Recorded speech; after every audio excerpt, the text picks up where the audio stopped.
What's up, everybody? Appreciate you guys working with us a little bit. Bumped up the start time to the kind of what we're calling a scrimmage today inside TCO Stadium. We're going to mimic a lot of drives, mimic the four quarters of a game with some special teams kind of mixed in. Still get some guys that need some work. Some of the down the line guys making sure they're okay, game plan wise for what will come in the second half of the game. Coming up on Saturday, but today's about reps and volume of reps for our ones and making sure those guys are continuing to progress along our timeline that we've had set for them since the very beginning of training camp. So excited about today.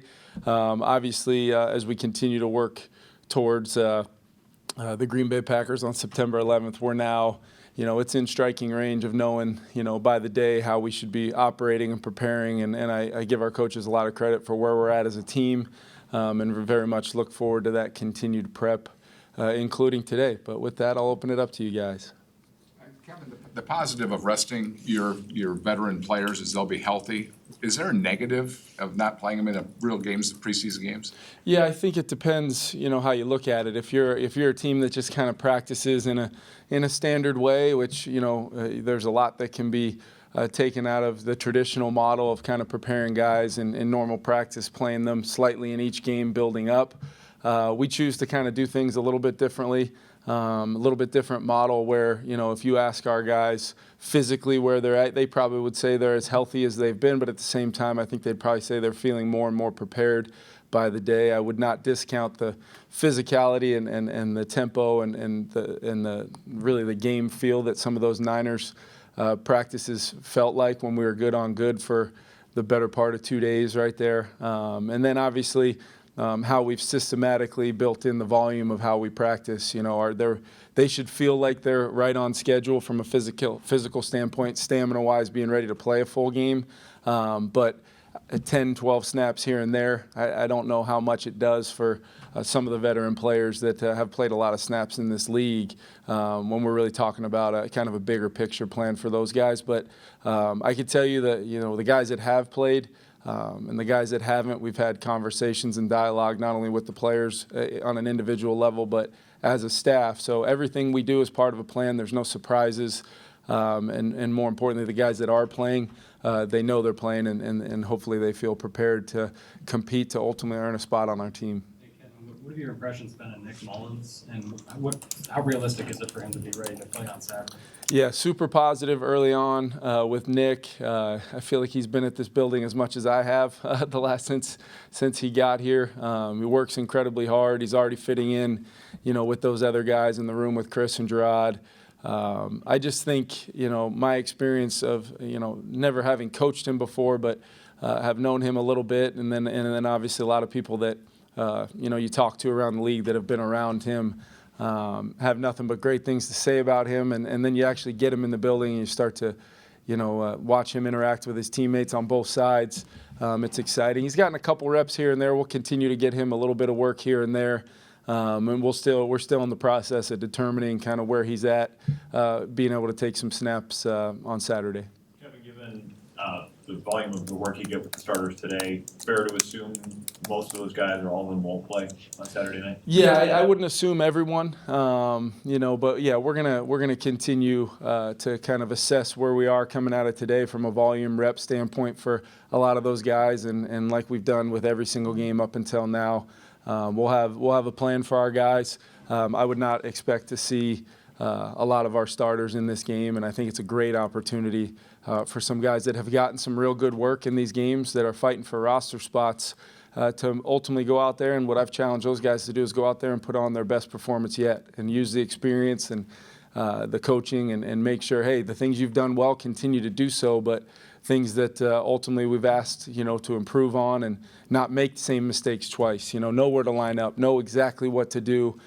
So when, your number's called, on offense or defense, you're there to make the play and really progress, on their own personal journeys of trying to make our team. So big opportunity, but we're still kind of in the finalizing stages of each individual guy, and it's because of a lot of seeing what this work looks like today. You have a thought process in the back of your mind, but it's got to match up with the reality coming out of today.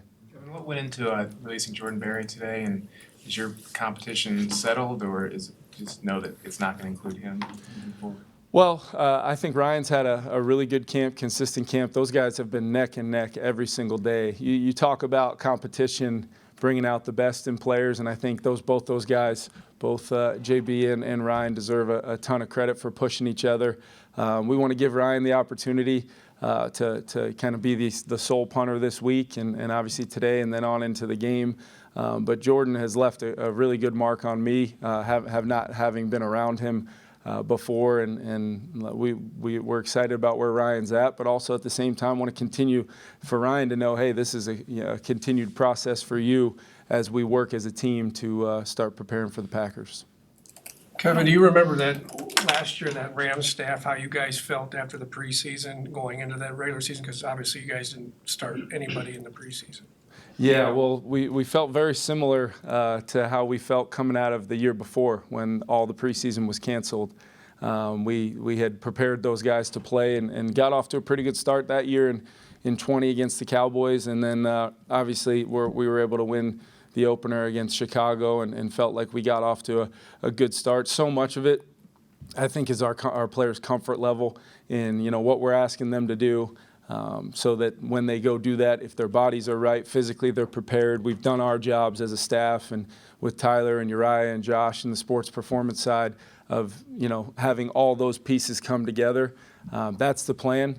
You hope they feel really good as we did coming out of the last 2 years, and then ultimately, the real test will be 325 on September 11th, where our guys are at. And I can tell you I've been really, really pleased. I told the team yesterday, if you would have told me that we would be where we are as far as the volume we've installed within our offense and defense and special teams, and the amount of healthy bodies we've had out on our practice field day in and day out competing as hard as they have, I would have been really happy. And I told those guys that yesterday, that I am very happy with where we're at right now, but that by no means lets us rest easy or take a deep breath. We're going to drive this thing all the way through our preparation into that first game.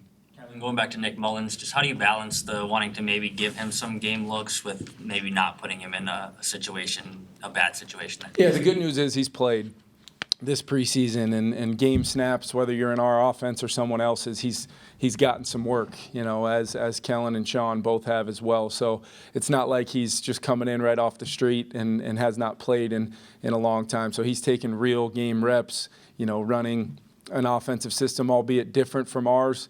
I got a lot of respect for Josh and those guys in Vegas to, he's been coached up really well, not only there, but 17 starts and a lot of production in those starts, sometimes on short weeks, sometimes not knowing until kickoff that he was going to go. So he's got a lot of really tangible, solid evidence to show me that, whatever we may or may not ask him to do, he'll be prepared for it. Kevin, you say everything is a plan, so to piggyback off the preseason, the feedback from veterans about not starting, I know a lot of them don't even like to play in preseason games, but some do. Did you have those open conversations, and what has the feedback been? Anything surprise you? Nothing's really surprised me. There's been a ton of those conversations because they absolutely play a role in their individual plans for collectively kind of being on their sides of the ball and how they fit in with our groups. But I think for the most part, if I think that'd be great questions for those guys because my dialogue with them has been, I feel great. I feel I understand the plan. I'm all in, 100% in on the plan for not only me but our team. And then ultimately, I think that goes back to the spring. Every single time I stand up in front of our team, there's a message. There's a message about the intent of the day, the week. I broke up in training camp into really 5 phases for a reason because I really saw it as, I wanted to set goals per the week of what we need to get accomplished. And this is where it's going to feel harder than maybe it's been. This is where it's going to feel like we're really pushing you guys. You should feel like that. You should be sore the next day. And let's see how you turn over in a day or two to go do it again. And that's where they learn to rely on Tyler and Josh and Uriah and all the resources we have in this building, and that's when you start to see kind of the big picture plan, at least on my end, come together. What were the hardest days? I assume 49ers are in there, but any other days that you Yeah, intended you guys, to be hard? it's a good question, Kev. I think the I think back to, the Niners, 2 practices, the training camp. Once we got through the ramp-up phase, we had 5 padded practices and about a 6-day stretch in there. We're going to have, some days here and there leading into this. Today will be something fully padded, ones-on-ones work with, over 40 to 50 reps for those ones alone, driving the football. I think the one thing we've really started to incorporate now as we've gotten into it, if you guys may or may not have noticed, is just the longer drives. You see ones versus ones for 8, 10, 12 plays. Where we're simulating drives and sometimes moving it realistically where the ball ends up. Sometimes we're predetermining, a chunk play here, or maybe it's a 2nd and long into a 3rd and long to kind of just continue to try to check the boxes of game-like situations, not only for our team but for our coaches as well.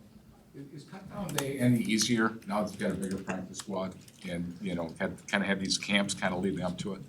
It's not for me. Every single one of those conversations are difficult, and especially when you've gotten a group of 90 guys to, really be all in on our way of doing things and our team, and they're absolutely 100% a part of it all the way through this process. And then you're telling somebody that has done that for you and your coaches and your organization, you're telling them that they're not going to be a part of the initial 53. But it definitely does help. Probably for a lot of these guys to be told, hey, you're still going to be in this building, because I'd like to think that a lot of our guys are hoping to stay in this building as opposed to go somewhere else. So it doesn't make it any easier for me having those conversations, but I'll always look these guys in the eye, be honest with them. And the best times I had some practice at that sitting on the other side of that chair, the best times and conversations that I remember, even though it didn't sound great hearing it, were the coaching points and how I could ultimately be better for the next opportunity, even with that team or potentially with another one. Kevin, J.C. Treader said in a Sports Illustrated interview that he called the Vikings, didn't get a call back, and said that his status as the NFLPA president played into that. I guess, did that play into that? Did you guys consider potentially bringing him in? Yeah, it's a tough question to answer because as far as I'm concerned, that's news to me. I know Kwesi and myself have not had any dialogue with JC. If somebody in this building did, it didn't make it to me or Kwesi for that matter. JC's obviously as a former player, he in a lot of ways represents me as well. So as the NFLPA president, so I have a ton of respect for him, not only in that role, but as a player as well. I know the O-line coach in Cleveland pretty well, and I know he's one of the best in this league, and he's been coached up by him, and he had a lot of really good things to say about JC over his time in Cleveland. So a lot of respect for the player, but unfortunately I can't really speak to that because, like I said, I'm not aware of any of those conversations. It was news to me to hear that. I did hear it though. Have you decided whether you're going to play Mullins on this weekend or not? No, as we were kind of talking about, I think, he got here 2 days ago. We're still trying to figure that out. We still, in the quarterback room, the physical nature of playing doesn't play as much into it as the mental part of it. We just want to make sure that he's comfortable when he plays, who he plays with, simple things, center quarterback exchange, progressions that it might look and feel the same as the same plays that he's run, but we may have a little bit different rhythm or timing. And ultimately, is that the best thing for him? I think that's going to really be up to Coach O'Hara and Coach Johnson and obviously myself and Wes, just trying to figure out, knowing that he recently played, is it really something that we need to see versus something that maybe Nick wants? And we'll have that conversation today and into tomorrow before we get on the plane. But we have not made that decision yet. And I'm not opposed to it, but at the same time, we have not made that decision yet. Some of those guys nursing injuries, was seen, Andrew, do you expect any of them to be available to you on Saturday? Yeah, they're both really still day-to-day. Probably won't do too much today, just knowing that we might want to keep them available for Saturday. Both of those injuries, as far as my knowledge goes, are injuries that can turn over pretty quickly. So we don't really want to make any declarations yet on either one of those guys. They're attacking that rehab with those guys full speed ahead and have made great progress already. But we'll take that kind of day to day, minute to minute. Last question. Kevin, where's Ingram in his competition to start? Yeah, Ed's done a really nice job. As we talked about, I can remember kind of having the just general discussions with you guys about, rookies and that timeline to see them in with the ones, and then when they're in with the ones, how do you evaluate those reps? And Ed's kind of systematically attacked each one of those phases. You get him exposed early on in the spring to what we do, and then early on in training camp, he starts to put the pads on and the physical nature and actually feeling those full speed reps. And then pretty soon enough, he was getting mixed in with the ones, and now he's getting a ton of work with those guys. And I think he's right where we want him to be. There's still some competition there. We'll kind of let today will be a part of it, and then obviously the game on Saturday will play a major role in that final eval in our hunt to make sure we got the best 5 out there. And then like I've said time and time again, I feel like we've got one of the deeper groups with 2, possibly 3 really good tackles, some good interior veteran depth to go along with a really good young player in head. So like where that group's at right now, though. Thank you, guys.